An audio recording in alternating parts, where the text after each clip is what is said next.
Kalau kita berandai-andai ya Pak, dengan bergerak dari hipotesis bahwa ini adalah kompleks percandian yang ada dalam kawasan pemukiman desa sudah ada. Pemukiman lintas massa ya? Ya, desa Genang sudah ada. Kemudian di dalam desa ada bangunan suci. Dan bangunan suci ini yang sudah jelas pada masa Pusindok belum ada. Ya mungkin belum sudah ada, tapi masih embrio ya, masih kecil ya, itu ya. Karena tidak disebut juga. Tidak disebut. Iya, karena yang ditetapkan adalah Parada, Pak. Sedangkan pada Baweswara jelas. Ya. Penetapan Sima ada bangunan suci pada masa Baweswara dan berlangsung sampai masa Tribuana. Begitu ya, Pak ya. Untuk Sima itu untuk biasanya perawatan dari bangunan suci itu. Betul. Baik. Ya. Berarti kita asumsikan ini abad 12 sampai abad 14. Ya. Di sini Pak ya, berlangsung ya. Ya. Kalau pemukimannya sendiri sudah berlangsung dari abad 10. Lebih panjang, ya. Sedangkan bangunan suci yang kaitannya dengan prasasti itu berlangsung dari abad 12 sampai 14. Begitu ya, Pak. Sekarang tentang tata letak, Pak. Tata letak. Patirtan ini yang kita temukan, Pak Dwi menduga itu ada di sebelah selatannya, Pak. Yang komplek percandiannya, Pak. Kalau percandian itu di selatan Patirtan ya, berarti Patirtan itu di utara. Gitu Patirtan di utara. Di utara candi, gitu. Di utara reruntuhan ya. Yang kita duga ya, karena apakah kenapa Pak di sebelah Patirtan di sebelah utara sedangkan candinya di sebelah selatan. Baik. Dalam konsep kosmologi itu gimana, Pak? Jadi begini,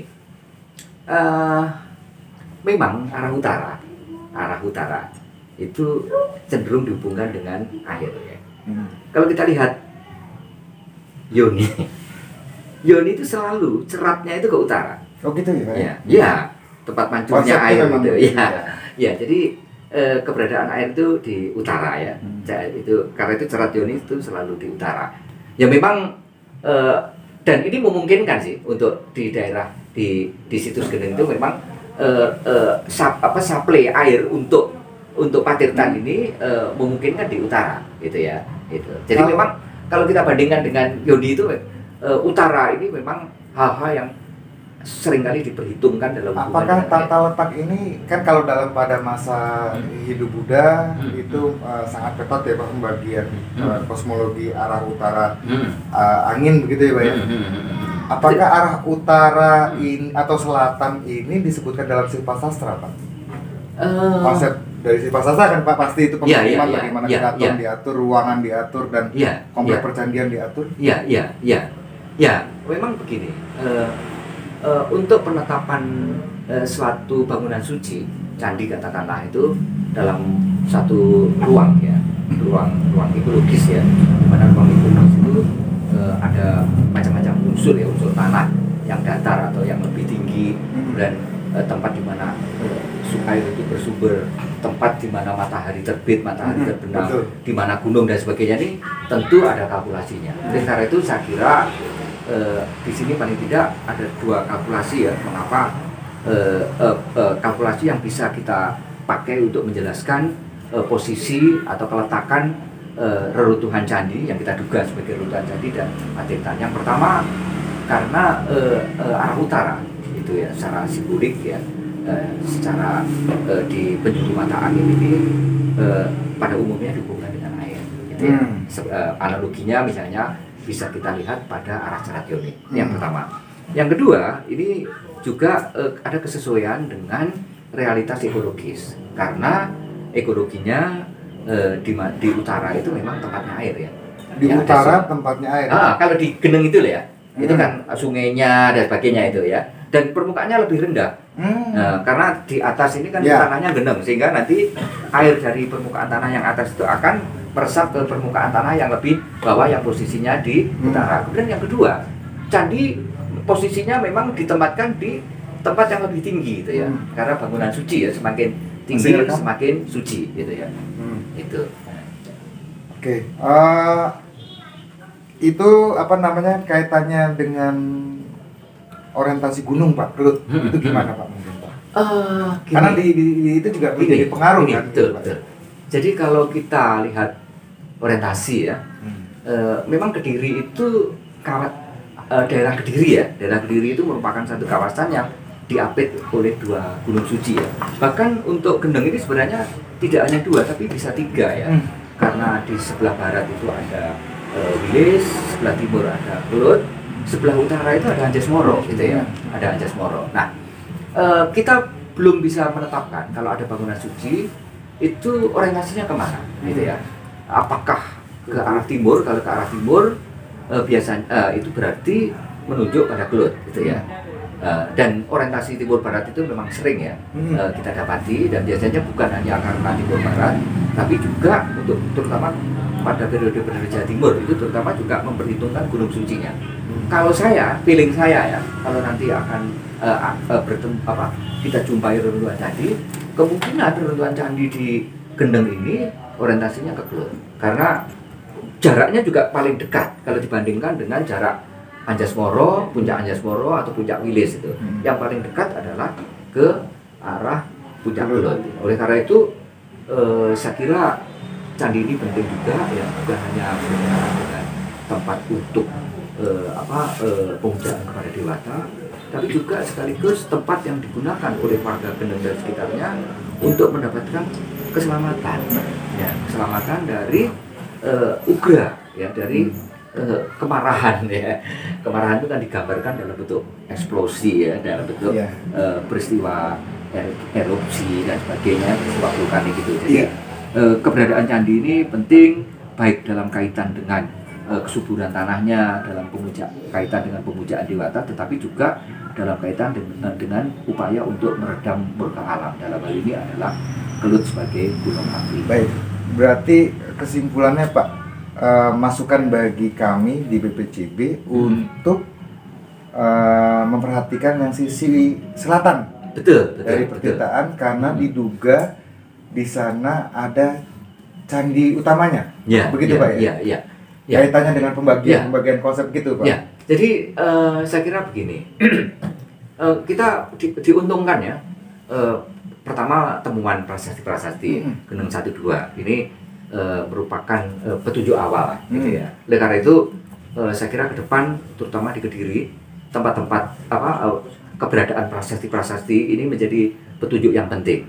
Termasuk walaupun prasasti tidak berada di tempat yang bersangkutan, tapi kalau desa-desanya itu atau nama-nama desa itu bisa dihubungkan dengan nama-nama desa yang disebut dengan prasasti, itu patut menjadi kecurigaan gitu ya. Nah, kemudian yang kedua, kita juga sudah cukup lama mendapatkan temuan-temuan artefaktual ya, terutama yang ikonografis ya di sekitar Gendeng itu. Nah, arsitekturalnya itu memang agak belakangan ya, baru tahun ini kita mendapatkan petunjuk arsitektural dalam bentuk patirtan gitu, dan bersyukurlah walaupun patirtan ini tidak sangat besar ya. Jadi kalau makanya saya mengatakan bahwa patirtan ini sebenarnya cantik mungil gitu ya. Mungil tapi cantik gitu ya. Ini masukan dari kaum akademis ini sangat berguna bagi kami Pak untuk mencari di mana sih potensi, karena baru bagian kecil tadi kan kita sudah sepakat Pak. Jadi kalau kita bergerak dari hipotesis bahwa patirtan ini bagian dari kompleks percandian, terus masih ada PR. Betul. Kompleks percandian lagi. Dan terus tadi Pak Dwi sudah ngasih petunjuk bagi kami ada di sebelah selatan.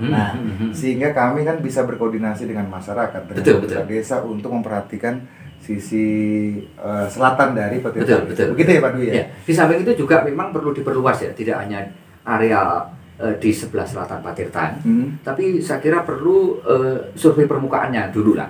Survei permukaan dan wawancara-wawancara ya dari warga, terutama apa yang pernah dijumpai di masa lalu ya, itu perlu, dan itu perlu diplotting di atas peta. Nah, nanti dari sebaran itu kita akan bisa melakukan analisis ya, paling tidak analisis ekokulturanya ya, secara ekologis gimana, kemudian jejak-jejak kulturnya di mana. Dengan demikian kita bisa mempertimbangkan kemungkinan adanya jejak-jejak lain yang potensial untuk kita lakukan, dan yang paling penting itu bagaimana relasinya, relasi antara tinggalan-tinggalan budaya dalam hal ini tinggalan-tinggalan arkeologis, tinggalan-tinggalan historis dengan dengan realitas lingkungan fisik alamiahnya itu. Nah, inilah dan untuk ya ini saya kira yang perlu ke depannya untuk lebih luas lagi, tidak hanya sebatas Berumbung, area Kediri, sub area Kediri Raya bagian timur dan utara itu patut mendapatkan pencermatan.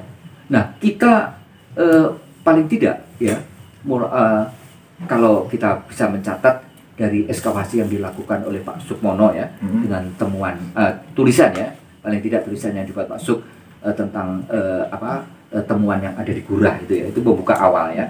Kemudian disusul dengan Gurah dulu ya. Kemudian disusul dengan temuan Kepung gitu ya, Patetan Kepung. Kemudian disusul lagi Tondo Wongso, disusul lagi dengan situs yang disebut dengan Semen gitu ya.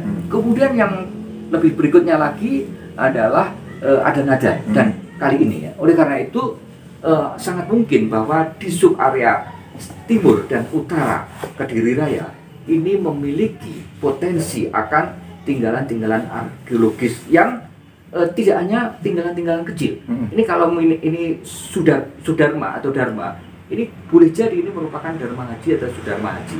Karena lokasinya, jaraknya dengan pusat pemerintahan itu tidak terlalu jauh. Tetapi keberadaan teman-teman ini memang seringkali tidak di atas permukaan tanah. Karena peristiwa vulkanik menjadikan teman-teman ini berada dalam di bawah permukaan tanah.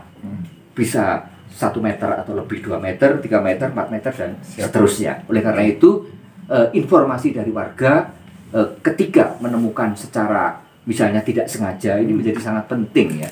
Terutama ketika melakukan penggalian yang dalam ya, karena temuan-temuan ini berada di kedalaman. Tapi kita juga patut bersyukur ya bahwa temuan-temuan ini terkena material vulkanik gitu ya. Coba kalau di atas permukaan bata-bata itu udah amblas itu ya. Amblas, Pak, betul. Justru karena ini terpendam pasir, ini justru menjadi pengawet gitu ya. Gitu. Jadi ada, oleh karena itu gunung api dalam hal ini Kelut, ini di satu sisi memang mencerminkan wajahnya sebagai bencana, tetapi di sisi lain itu juga mencerminkan wajahnya sebagai berkah. Jadi Gunung Kelut atau Kamput adalah berkah dan bencana. Baik, luar biasa sekali. Jadi yang kami butuhkan ini masukan-masukan dari kaum akademisi ini bagi kami pelestari untuk terus mencari tinggalan cagar budaya sesuai dengan konsep-konsep yang dulu pernah ini, sehingga pencarian terhadap cagar budaya lebih terarah. Luar biasa sekali Pak Dwi. Nanti kita lanjut di part 3 Pak, tentang arca pancuran utama tadi, kaitannya dengan keagamaan.